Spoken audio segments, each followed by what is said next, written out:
going to show you how to make a headboard thing that I made for my bed back at my house at school, the one that we usually film in. Yeah, so I saw a picture of this barn board headboard thing on the internet a while ago, and I was like, oh my god, that's beautiful, I need that in my life right now.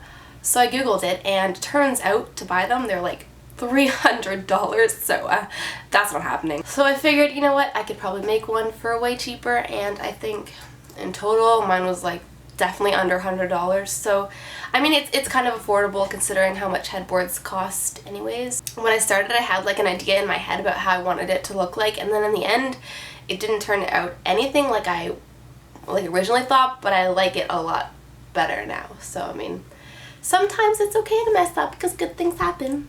So let's just get started. To start, you are going to need to get some wood because that's what we're making it out of. My plan was to use barn boards, so obviously I don't have a barn, but at my cottage we had this like shack thing, like a little shed thing that had firewood that we stored in it, and it was kind of falling down, so we decided to just take it down. So anyways, yeah, that would be step one, is to get whatever wood you're using, measure the width of your bed, or however wide you want it. You could do it wider. So I measured how wide it was, and then I just cut the pieces of wood to be that wide. The problem with my wood was it was really old and it had like moss on the side of it and bugs and things that you do not want in your bed. What I had to do was, after I had the pieces of wood, I laid them down and I used a solution of 1 part bleach and 3 parts water, so it was about like a quarter bleach, so basically just diluted down bleach.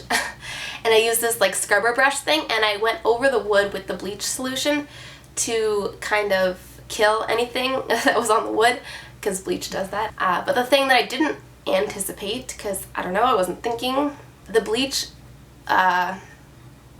bleached out the color of the wood, so that gray color that I really liked kind of went away, and it turned it into like this white kind of beech wood, like that, the driftwood, that's like that white color. And I mean, if you want that color, perfect. But that's not really the color I wanted, so change of plan, stain it. So I decided that I would just go for a dark wood color because the rest of our house is kind of a really dark wood. I took this Varathane clear, this is a finishing spray. You're supposed to put it on last, but what do I know? I actually put this on first.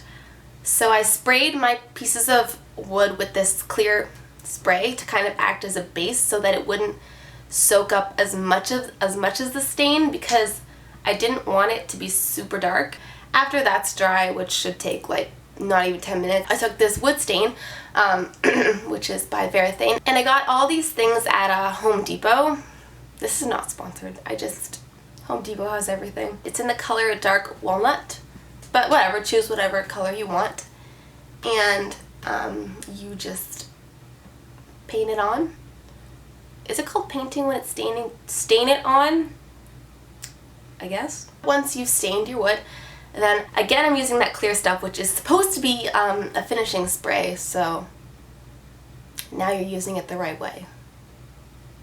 You spray it on the stain, and what it does is it like locks in the stain and it makes it shiny, which is nice because it looks prettier, and it kind of looks more expensive when it's shiny, and it just looks like a lot more finished, and I don't know, it looks really good, which is good. So now you have your wood looking the way you want it looking and the right length and everything. So next you're gonna get 2x4s, which are just like kind of somewhat thin long pieces of wood, and if you want, this is optional, I stain them as well to match my headboard because I kind of just wanted it all to look the same, even though they're not going to show. You're going to measure from the floor to almost the top of where your headboard is, but go a couple inches below, just because you don't really want the 2x4 sticking on the top. You want them a little bit shorter than where your headboard goes. And you're just going to draw a little line on your 2x4 and saw that off, so you've got these pieces of 2x4s that are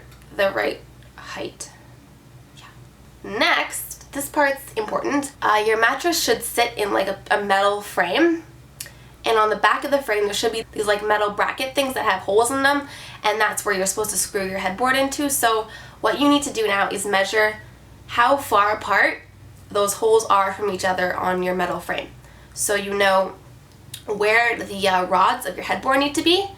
So measure from one hole on the one side of your bed frame to the other hole and take that number, and that's how far apart your 2x4s need to be from each other. So you're going to lie down your headboard on the floor and then space the 2x4s as wide as that measurement was for you.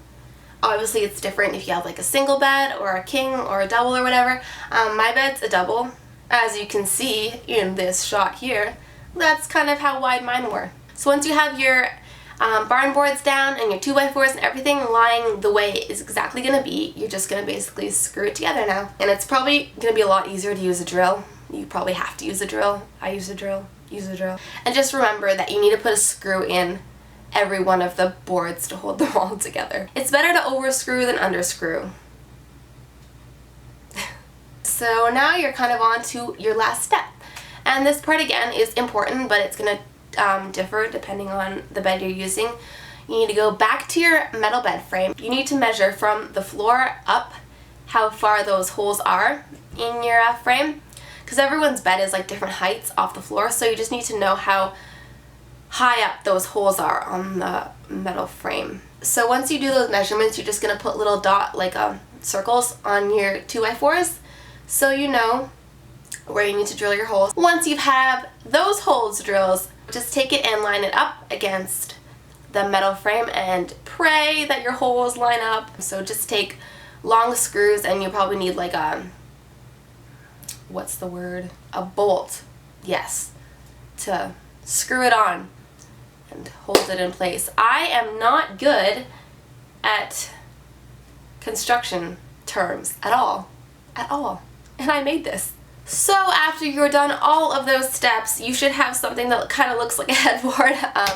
I was actually really surprised because I didn't think that I would be able to pull it off or it would look as good as it did, but it did, and I was really impressed. So it's honestly not that hard, it's just time consuming. Best of luck to you guys, and leave any more DIY suggestions below for us, because we would love to try new things and we love to hear your ideas. So thank you for watching, and hope you guys are having a wonderful week. Bye!